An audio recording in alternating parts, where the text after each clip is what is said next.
Welcome to the Foundation for the Study of Cycles. My name is Lars Fontin. You are watching Cycles TV, a weekly series on analyzing cycles applied to global markets. The purpose of this session is to learn something on cycle analysis, how we do this and teach this as the foundation for the study of cycles, and in parallel always have a look at the current market data. If you're new to this weekly series, you are invited to join this free session just to learn something on cycle analysis using global markets. Today's session is a second how-to special edition on Cycles TV, and today I want to talk about the basic usage of the FSC application and the basic usage on how the cycle scanner works and how to detect cycles and use cycles. So this is a basic tutorial. If you are new to cycle analysis, if you are new to the foundation, you will learn a general overview about the application and the cycle analysis basic for the next 20 minutes. So next week we will have then again a follow-up session, and look out for the live sessions where I want to have a real chat with you, and this will be announced in the headline of the Cycles TV. So in this session, let's have a look at the basic usage first of the application. If you are new to the foundation or if you have recently started to use the application of the FSC, you will find that this is the starting page. Once you register with your user account, you open the Foundation Cycle Analysis platform. This is how it looks like. And you will see a kind of dashboard. And the dashboard starts with the so-called Market Pulse section.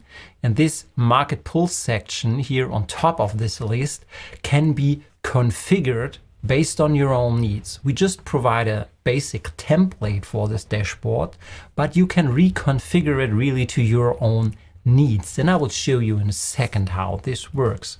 And the second section here is about your individual data sets, which you have uploaded on your own. So you can always upload and update your own data sets, which are not directly provided by the foundation.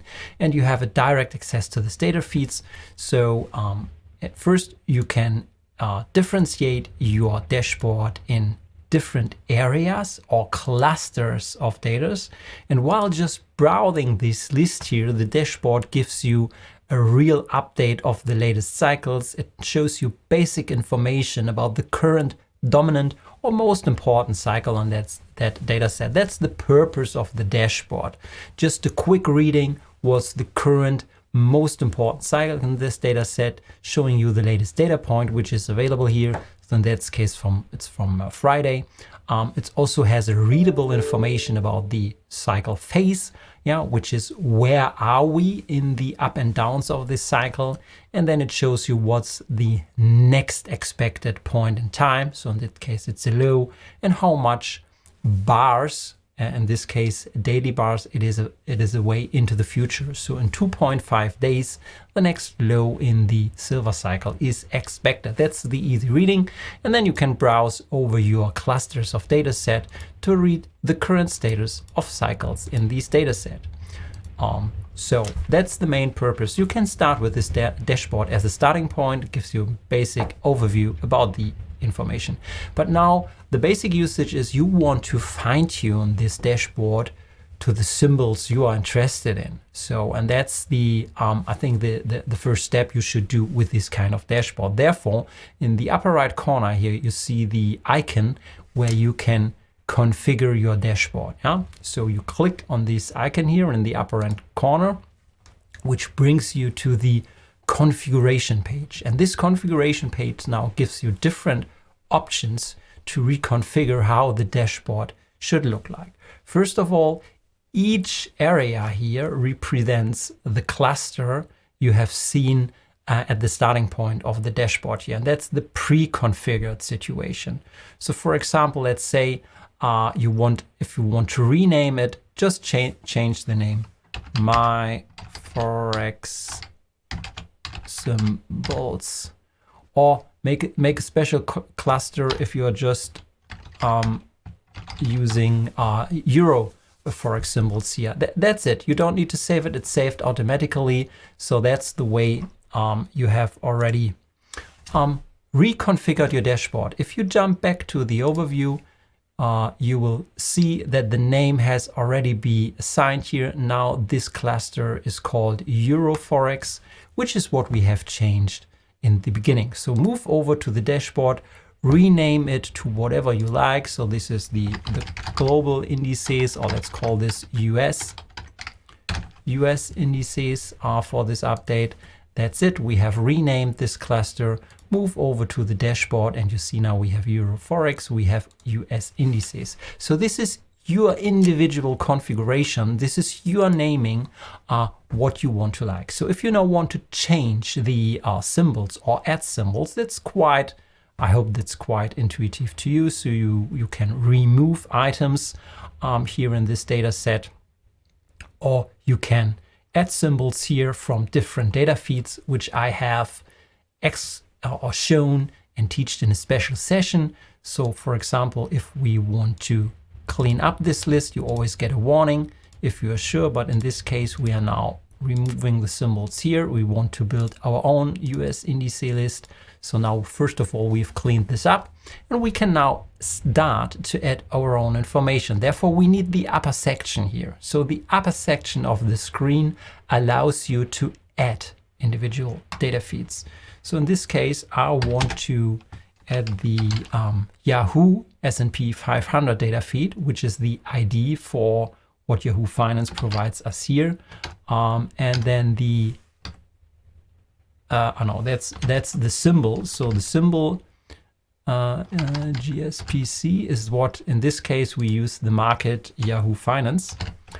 And we can give it the name we want. So this is the S&P 500. The symbol is the market assist. And now we need to assign to which cluster this new symbol should belong. And we want to put this in the US indice list. That's all you need to select here, press add. And now you see that this symbol is now listed in the US indices market dashboard. So we can move back to the dashboard.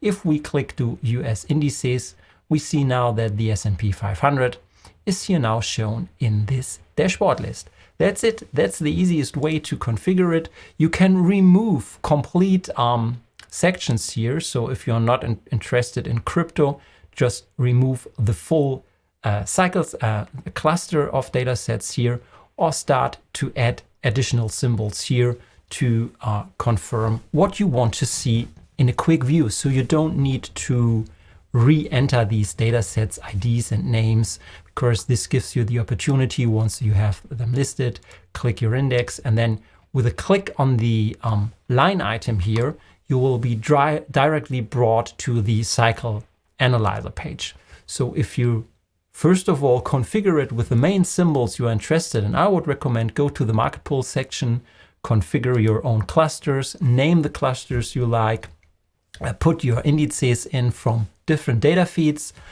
Once you have done this, you can use the dashboard as the starting point for the more complex cycle analyzer. What's also interesting, or what I like to do, you should group related data sets, because just with a glance, you will see if the length of the cycles in this cluster is the same, and if the phase of these data sets is also the same. So if you think about how you want to cluster your data sets, this gives you the opportunity to build different clusters, name your symbols, and then you can look out for phase alignments directly in this list here with different symbols. So you now don't need to jump into individual data sets and check the current phase. The table view gives you a direct view on what the current status of the cycles is in the list of data sets you have selected here for your cluster. So this gives you a very nice opportunity to set up your view, visit this daily, and you have a quick view what the cycles are without the need to go into the cycle analyzer on its own. So that's the basic usage on the dashboard. Configure your clusters here. Last but not least, we offer a so-called daily email briefing, which is even more interesting if you don't want to visit this page regularly manually. You can activate the emails briefing by just activating the clusters here. And this will include a daily email then to your account. With each day you get an email with the current status of the cycles of your individual configured dashboard. So it's an individual email based on your market pulse section. I think this is quite cool. If you just in the morning wake up and before you go to your technical analysis, you get a list of active cycle length in each individual market, which can then help you to fine-tune your technical indicators, as I often teach here on this channel how you can do this. So that's the dashboard. That's the key how to set up the basic application. The second step is, and that's why we brought this application, is then for sure you want to go to the cycle scanner. You're not only interested in the lengths and the dashboard, you want to do a cycle analysis with these data sets. So therefore, you can use it from the menu. Yeah, you can jump to the cycle scanner to activate this and put your ID in. Or if you have already configured your dashboard, you can just click on the line item here, which directly will bring you to the cycle analyzer, which is the main application here for cycle analysis. So now a basic tutorial about how to use the cycle scanner and how do I pick the cycles. So first, when you open this page on the first range on the left-hand side, you will see the so-called cycle model builder, which is just the data set you have selected here based on the ID. You can change it in the upper right corner, or we have just pulled up the data set from the dashboard here. So you can, with the mouse, so what I'm doing here, I'm zooming in and out. So this is an interactive panel, which allows you to zoom into the data set more closely or even zoom out and to align the data set just for your view how to align this. Then second important is for your cycle analysis, you always need to set the range for the analysis. So the starting point and the end point of your analysis, where the cycle analysis should happen. When you open the application, it will always come with the latest 850 data points, which are pre-selected, and the cycle analysis is automatically done on this time range. So in general, you don't need to adjust it if you don't want to. You just need to understand that if you don't change anything, it always will select the last 850 data points. So in this case, as we're talking about daily data, above around 3 years of data, which is used for the cycle analysis. And you will see the exact information which is used here in the lower left corner of this section here. This is the so-called in-sample period, which ranges up to today, yeah, and then goes back here the 850 bars into the past, which is then the 15th of November 2018. Visually, you will see this by dark and light blue here on the chart. So even though we have more data loaded here, the light blue data is just shown here in the window, but it is not used in the cycle analyzer. Because if I zoom in here, so this is exactly the, let's see, this is the 15th of November here, where our in-sample data set starts. However, we have more data in the past. So from a visual perspective, you can see it by the dark blue and light blue. And this is the left-hand side in sample section here. You can change it by clicking on these items here, but I will come back to this in a second. On the right-hand side, you see the currently detected active cycles in this data series, in this selected in sample range. It is a list of cycles, but more important, before you go to this list, you should always scroll to the bottom of the cycle analyzer, which is the heart or the core of this analysis, because this is now the so-called spectrum analysis. It's a special kind of digital signal processing using a special version of the Fourier transformation, which allows us to detect cycles in this data series. For sure, it is using pre-processing. So there are different techniques of pre-processing applied. For example, it's detrending the data, which is required to detect cycles, but not to go into too much details here. And the detrended data series, which is pre-processed, is then thrown into a kind of Fourier analysis. It's a special version of the Fourier analysis. It's not the simplest version, but just in general, it pulls out this spectrum here. So how to read the spectrum? On the x-axis, you see it's labeled from 0 to 400. So, and the y-axis, it's labeled from 0 to 100. So the x-axis you see here down below represents the cycle's length in this data set, while the y-axis here represents the amplitude of the related cycle length here. So we can see it tests each possible cycle length and shows then the amplitude which has been detected in this data set. So, and what you're looking for in the spectrum is where are the peaks? Yeah, you want, so if there is a high amplitude on a given length, then this is a valid active cycle in this data set. So the peaks in the spectrum is what you're looking for if you're dealing with digital signal processing. The peaks here are visually shown or highlighted by the so-called triangle on this spectrum plot. And if you hover around these triangles, you will easily see also the current values. So in this case here, we have a peak at a length of 159. So this is also the corresponding X value here, yeah, which is 159. And as we're dealing with daily data, it's a cycle length of 159 days. It shows us then additional information for this cycle here, which is the Bartle score. It's not the Bartle's value, it's the Bartle score, which is just a vice versa indication of this data. The higher the Bartle score, the better. So the maximum value is around 100 and the lowest value is about 0. So it's just the opposite as the Bartle's value. It's the Bartle score here. So look for higher Bartle's values, the better. And the strength is just comparing these cycles in regards of their impact on price movements.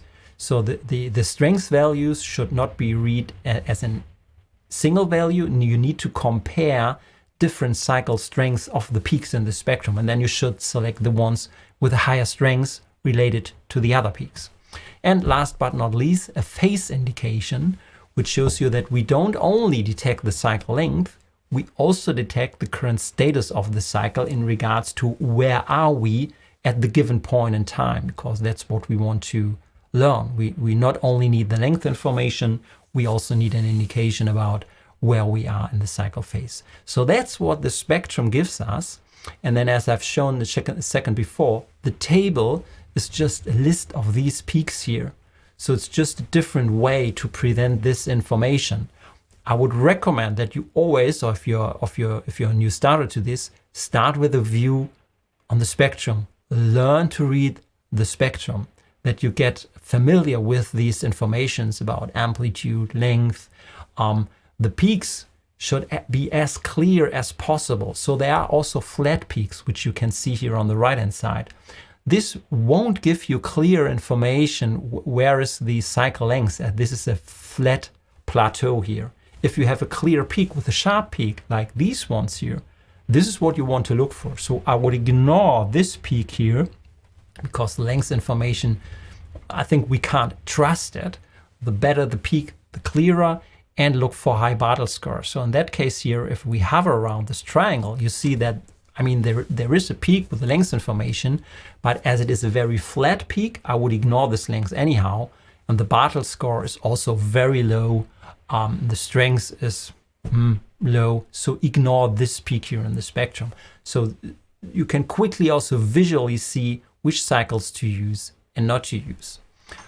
And then look for the ones with the highest amplitude anyhow. So then you can cancel this cycle here and then start with the highest peaks, so the highest amplitudes, the strongest amplitudes in regards to the price movements here, which is in this case, it's a cycle with a length of 159. This is how to read the spectrum, and you will find the same information here in the upper right hand. So you will find here the cycle with a length of 159, which is this one here, which has the highest amplitude, very high Bartle score. You'll find the same numbers. You can sort it by amplitude. Yeah, if I click on the amplitude, it will be sorted by amplitude. You can sort it by length also. That's now a different way to sort the peaks, which you've seen in the spectrum here. You can sort them by strength. You can sort them by Bartle's value. So this is a starting point. Just if you don't want the overall spectrum, you can now sort this one. So for example, here in that case, if you sort by Bartle score, the cycle with the length of 159 days has the highest Bartle score. If you sort it by amplitude, you will also see that this cycle has also the highest amplitude. So that's a good starting point for your cycle analysis. Look for the ones with the highest amplitude, the highest Bartle score, a clear peak on the spectrum. These are the cycles you're looking for to make projections and to use for cycle analysis. Once you've found this kind of cycle, then you can use this cycle to plot this over your price chart. And you do this by just activating this as a plot here. So you click this plot indicator here, and this will then just plot the cycle on this price chart here. So the length information here, so 159 days, if you count from this top here to the next top, this is 159 days, or you can also count from low to low. So that's the length of the cycle. So then what you see here, so it needs to know where to align the cycle, yeah, in its current phase. And as we have learned also from the cycle spectrum, that the cycle detection engine will also tell you where the cycle is. So the phase reading is bottom departure. So it's departing from the bottom, which is then given here with this point in this data set here. So that's where we are. So it's bottom departure. That's now the most important information you need for any projection you want to do. You can now look into the future, what the projection of this cycle looks like. And now you understand that the zoom features also helps you to zoom into the past. You can align past highs and tops of this cycle. You can move into the future and see what your projection of this cycle now gives you as a conclusion. Finally, if you're dealing with this information, please be aware that this is plotted as an overlay on the price chart, and the amplitude, which is shown here, is not an indication for expected price tops or lows. The cycles are used for timing information. So this is the point in time where you would expect another turn. You don't know, and this projection does not give you any clue about possible tops or bottoms from the absolute price movement or price range. The cycles give you an information on the purpose of timing. So that's how to read this cycle. And you can now start to include different cycles. So for example, there's often not only one cycle active in the market. There's always more than one cycle. And you need this procedure now to get a clue on which cycles are active. And you just select the ones you want to use to build a composite. And these 4 cycles are now stacked on top of each other. So the composite plot you see here on the left-hand side is just the addition of these 4 selected cycles. It's nothing else. So therefore you get a composite out of 4 cycles with different phase, different lengths, different amplitudes, just added on top of each other, which gives then this composite here. That's the basic usage of the cycle analyzer. For sure, the important knowledge is to have an understanding which cycles to use from the spectrum or the table view. And there always is a kind of knowledge required how this market resonates to different cycles lengths in the past.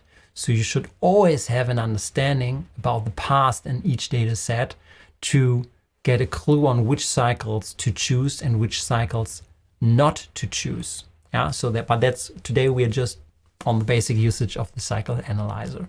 You can fine-tune how the analyzer performs, and that's the final topic for today. If you click here in the upper right corner, you can configure how the cycle scanner application should work. So you have different options to change the pre-processing here, from the detrending engine, from smoothing. You can configure how the cycle scanner should work in regards to which range should be addressed. Normally it checks all possible cycle lengths, but you can squeeze it. You maybe are looking just for short-term cycles or long-term cycles. You can use different ways of power spectrum, but that's more for the advanced usage.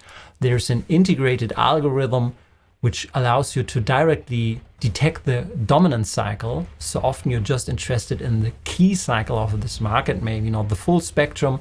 That's the so-called cycle explorer. There's some post-processing here, which then allows you to fine-tune how many bars do you want the composite to plot into the future. And the advanced section is required for special how-to sections here.